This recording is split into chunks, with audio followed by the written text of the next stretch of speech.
இப்போ அம்மாலாம் ஆட்சிக்கு வராங்க அப்படின்னீங்கன்னா முந்தின கவர்மெண்ட்ல இருந்த ஆஃபீஸர்ஸ் எல்லாத்தையும் கலைச்சி போட்டுருவாங்க. அவங்கள அதை அப்படியே வச்சிருக்க மாட்டாங்க. அப்படியே எல்லாத்தையும் கலைச்சி அது யார் எப்போ எப்படி மாறுவாங்கன்னே தெரியாத அளவுக்கு கலைச்சி போடுவாங்க. That is called good administration. அப்போ அந்த மாதிரி தான் இவர் பண்ணியிருந்திருக்கணும். ஏற்கனவே பல்வேறு விமர்சனங்களுக்கு ஆளான ஒருத்தரை நீங்கள் கொண்டு வந்து திருப்பி ஒரு ஏடிஜிபி மாதிரி கொண்டு வந்து வைக்கிறது அப்படிங்கிறது அது விஜய்க்கே ஆபத்தாக முடியும் நாளைக்கு. அதுதாங்க முக்கியம். இவர் ஏன்னா தன்னை சுற்றி அந்த ஃபஸ்ட்டு லைனில் இருக்கிற ஆட்கள் எல்லாத்தையும் இவர் சொல்கிறார் இல்லையா, நான் தூய்மையான ஆட்சியை தருவேன்னு. அந்த தூய்மையான ஆட்சியை தரக்கூடிய அதிகாரிகளை அவரை சுற்றி அந்த ஃபஸ்ட் லைனில் இருக்கிறவங்க எல்லாருமே இவரை சுற்றி இருக்கிற ஆட்கள் எல்லாருமே அந்த தூய்மையான ஆட்சியை தருவார்களா அப்படின்னு பார்த்தீங்கன்னா நீங்கள் நம்மளுடைய சபாநாயகர் ஜேசிடி பிரபாகர்லேருந்து ஆரம்பிக்கணும் அதை.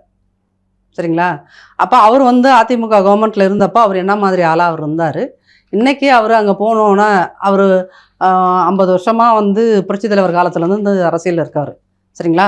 அப்போ இங்கே அவர் என்னென்ன வேலை பார்த்தாருன்றது அவருக்கும் தெரியும். ஸோ அப்போ இன்றைக்கி அங்கே போயிட்டு அவர் ஆல் ஆஃப் அ சடன் ஒரு விஜய் ரசிகராகி தாவிகாக்காரராக ஆகிட்டார்னா, எம்ஜிஆர் ரசிகர் விஜய் ரசிகராகி தாவிகாக்காரராக ஆகிட்டார் அப்படின்னா இவர் இங்கே என்ன சக்தி தீய சக்தியாக இருந்தவர் அங்கே போனோன்னு தூய சக்தியா, அது எப்படி எல்லாம் ஒரே செகண்டில் நடக்கும்?